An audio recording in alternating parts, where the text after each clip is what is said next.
Welcome back guys, Jimmy Jules here again with another CREY prop tutorial. In today's episode, we'll be going over the randomizer prop. First of all, we'll go through the settings and then I'll take you through a few examples. Up the very top of the settings page, we have the input. Whatever signal we input into this port will be sent out of the randomly selected port when it's picked. So for example, if we're sending a 0.5 signal into the input here, and then the randomizer picks the port 2, it's going to output a signal of 0.5 from this port. Next down we have the randomize option, and if we send a signal to this port, it's going to tell our randomizer to randomly select another output. Speaking of ports, we can change the number of output ports on our randomizer by changing this value here. We can have as many as 9 ports. The randomizer will randomly select one of these outputs when we input a signal to the randomize input. And down the bottom we have the mode for the randomizer as well. So with true random, the randomizer has the ability to pick any of the potential ports. This means also that it could pick the same port twice in a row. The next mode for the randomizer is shuffle, and this will force the randomizer to randomly select each of the outputs once before it then begins to cycle back through the same numbers again. So it won't pick that port again until all the ports have been picked. Then finally we have no repeat. This option is the same as true random, however it won't allow the same output to be picked 2 times in a row. Now that we've been through the settings, we'll go through some examples. The first thing that we make will be a bit of a Call of Duty like random box that gives you a random weapon when you open it. You can see if we head up to the box and press the E key, it opens up and offers us a pistol, and our character equips the pistol. We can move away, the box closes again, and we can repeat this process by going back up to the chest, pressing E, and it will give us a new gun. This particular chest has 4 guns that you can be given. So let's go through how to make this. So these will be the props that we start out with making our random chest. We've got a sensor to detect when the player is standing in front of the chest, an input trigger to detect when they've pressed a key to open the chest, an if not gate and a selector to keep track of when our chest is active and when it's not, and we've got our randomizer as well. This will be what randomly chooses which weapon to offer the player. For this setup, we'll also be using a signal converter to power and unpower the chest. First of all, let's get our player detection sorted. We'll use our sensor to detect when the player is standing in front of the chest, so I'm going to place that right there. And when they are standing in front of the chest, we want them to be able to press a key. In this case, we're going to be using a custom key, which is E. We'll open up our sensor and use the detected output to power our input trigger. This way the input trigger will only work when the player is in front of the chest. When the player does press the E key, we're going to activate our chest, and to keep track of whether the chest is activated or not, we're going to use a selector. So when the player presses the E key, we're going to set our selector to port 2, so port 2 will be our chest active port, and port 1 will be when our chest is not active. We want our chest to deactivate once the player leaves the area of the chest, so we'll open up our sensor and our NOT gate, and we'll use our detected output again and plug this into the if not gate. This will tell us when our player is no longer in the area of the chest, and we will deactivate the chest by setting our selector back to port 1. Now that we have an output for when our chest is active from our selector on port 2, we can use this to send a signal into our signal converter, and then we can use this to power our chest. So if I hover over the prop, press the P shortcut, and then click on the chest, that will make the chest only open when it's sent a signal. We can already test this setup in play mode. If we walk up to the chest sensor area and press the E key, it will open up the chest. Then when we leave, our selector will be set back to port 1 again, and the chest will close. For this setup, we'll be hiding all of the weapon models until the chest opens. So I've just set up 4 lots of if not gates and hiders so that we're able to hide our 4 weapons. Our if not gates are just plugged directly into the hider's power. What we're basically saying here is that when our weapon is randomly picked, we want it not to be hidden anymore. So we'll open up our randomizer, set this to just 4 ports because in this instance we're only having 4 weapons. Then we'll open up each of the individual NOT gates and wire the outputs of the randomizer into each of them. Plug port 2 into that one, port 3 into this one here, and then port 4 as well. Now we need to activate our randomizer. We know that our chest is active when port 2 of the selector is active, so we're going to use port 2 to send a signal to the input and to the randomize ports on the randomizer. This means that it will randomize the ports and send a signal of 1 out of the port that it picks. This will then activate our NOT gate and unhide one of our weapons. So I've just got some weapon models here, and I'm just going to target each of these weapons with one of the hiders. So the first hider I'm going to target with the T shortcut, the medieval sword. Then with the second hider, I'm going to target the HMG. Then with the third, the bolt, and the fourth, the pistol. Now I'm going to rewind and pause here to bring our weapons back into view, and we're going to pile these all on top of each other. Now that we have this, we can drag this over the top of the chest. This will be the location that our weapons show up after they're selected. We can test this again now in play mode. If we go up to the box and press E, you can see it gives us a random gun. If we walk away and come back, it's going to give us another random weapon. You'll also notice that the weapon is popping up a little bit before the chest opens, so we'll need to add in a delay before our randomizer is activated. I've put in a timer in between our selector and our randomizer. I'm going to disconnect the randomizer from the selector, and instead, we're going to wire the selector through a timer first for 0.5 seconds. So when our port 2 is activated, it's going to start our timer, and then when port 1 is activated, it's going to reset our timer.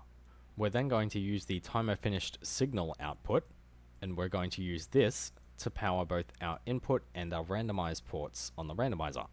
Now you can see when we press the E key next to the chest, the weapon pops up at the right time. At the moment though, our player doesn't have any way to equip the weapon. I've gone ahead and made some weapon managers and spawners, so that our player equips the weapon once it's given to them from the chest. Each of these weapon managers is set up to one of the weapons that's in our chest. You can find the weapon models in the library under the Weapons tab. So we've got each of our individual weapon managers and spawners. If you're not familiar with these, I do have a tutorial on these as well, so I would suggest going and watching that. And we're just going to activate our weapon spawners with the ports on our randomizer. So we'll plug the first port of our randomizer into the equip port of our first weapon spawner, in this case the sword, and we're just going to do this for the rest of the weapon spawners as well. Now that we have a randomizer port going to each of our weapon spawners, it's going to give us the weapon that we've received in the box. If we press E near the box now, it opens up, gives us a pistol, and we also get a pistol. We can come back again, press the E key again, and this time we'll have a sword. We're going to use this box in our next example for the randomizer as well, so I'm going to highlight all of these objects, press the B shortcut, and then put them all into a box. This way we can easily move the entire setup around. For our next example, we'll be going through how we might spawn this box in a few random areas that we've specifically selected. So say for example we wanted to spawn this chest at one of these 4 bushes. We've got our selector here, and this is going to activate our randomizer at the start of the game. We're going to use port 1 because this is active by default, and we're going to use this to send a signal to the input and randomize ports on our randomizer. We're going to make 3 copies of this spawner prop. We're going to highlight all of them, press the T shortcut to target this chest box that we've made. I'm then going to open the settings for all of these, and plug a randomizer output into each of the spawn inputs. Just like that. That's all we're going to need to do, and now we can drag our spawners into the spots where we'd like our chest to be spawned. I'm just going to put one next to each of the bushes, but you would of course put these wherever you like. With our first test, the chest is spawned next to the left bush. This time it's spawned next to the right bush, so you can see how this might be used to put something randomly somewhere on the map, and then give your player access to certain things. For our next setup, we'll go through how to make a setup where one of these doors goes down randomly and you've got to run through the doorway for a speedrunning game. For this setup, we'll be using our randomizer to randomly select which door goes down. We've got our selector here that's activating our timer prop, and our timer is resetting itself once it's completed. In this case, our timer is set to 4 seconds, but you can change this later once you see the results. Our timer finished pulse is then activating our randomizer's input and randomize ports, and we'll be using these 3 outputs to activate one of the doors to go down randomly. For this setup, we're going to be using a lift mover, which moves objects up and down. All we've done is glue our box to our lift mover. Because we'll be wanting to activate our lift mover twice, we're going to need an OR gate with 2 inputs. We'll plug our OR gate output into the switch input of our mover. We've also got a selector here with 4 ports, and we're going to use ports 2 and 4 to activate our OR gate. So we're going to plug the outputs of those into our OR gate inputs. Once our selector reaches port 4, we're also going to want it to reset so that we can repeat this process again the next time the door is selected by the randomizer. We're going to use our randomizer to activate our selector. It's going to be on port 1 by default, and this will be our off state. But when our randomizer selects this door, we're going to activate port 2 of the selector. Port 2 is going to activate our lift and send the door down so the player can run through this section. We then want to start a timer so the door goes back up after a certain amount of time. So we're going to plug our port 2 output into the port 3 input. This way our lift mover's switch input only receives a pulse rather than a full signal. Then we're going to start our timer with port 3, and this timer will reset itself once it's finished. In this case, the door's going to be down for 3 seconds. Once this 3 seconds is up, we're going to use our pulse output from our timer to activate port 4 on our selector, which will again activate the lift and send the door back up. The selector will then reset itself, and we can repeat this process once more. Now that we have this set up, we can again add this into a box. It's going to select all of the items, press the B shortcut, and then select our box. We'll close this now, and then we have a door that can go up and down when it's selected by our randomizer. So I'm going to copy this a couple more times, and we'll move our original over here, just in the gaps for where the doors will go, and we'll plug our randomizer into the ports of the selectors of the ones that we've copied. Now port 2 is going to be the activating port, so we'll plug the other ports from our randomizer into port 2 of these other boxes that we've copied, just like so. And now when we're in play mode, all our doors will start up, and then a random door will be selected to get put down. You could incorporate this into a speedrunning game, so players need to get through the gaps before the door goes back up. And for our final example, we'll use one of our previous setups, the shopkeep, and in this instance we'll be making him give us a random greeting. You can see when we approach, it says welcome to my shop, but if we come back, it says, well, look at what we have here. So we can select a few random phrases for our NPCs. If you haven't watched the NPC tutorial yet, I strongly recommend you go and watch that so you can understand what's going to go on here. You can see we have our base NPC set up here, with our input triggers disabling the movement for the character, and the spacebar allowing us to move to the next port on our selector.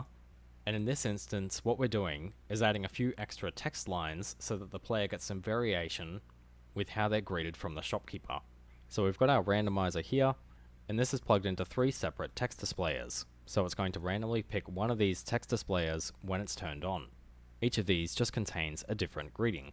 Because this is going to pick the first line of text that our player sees, we're going to use port 2 on our selector from our NPC setup, and we're going to activate the input and the randomized ports on our randomizer. Now when port 2 is active on our selector from our player activating the sensor area at the front of the shop, our randomizer will activate and randomly pick one greeting. Anyway guys, that's just about all the examples we have for the randomizer prop today. I hope you found a few of these useful and gives you some inspiration for some things that you can do for the randomizer in your games. If you have any questions whatsoever, of course, just leave a comment. Don't forget to like and subscribe as well. This has been Jimmy Jules, and I'll see you in the next one.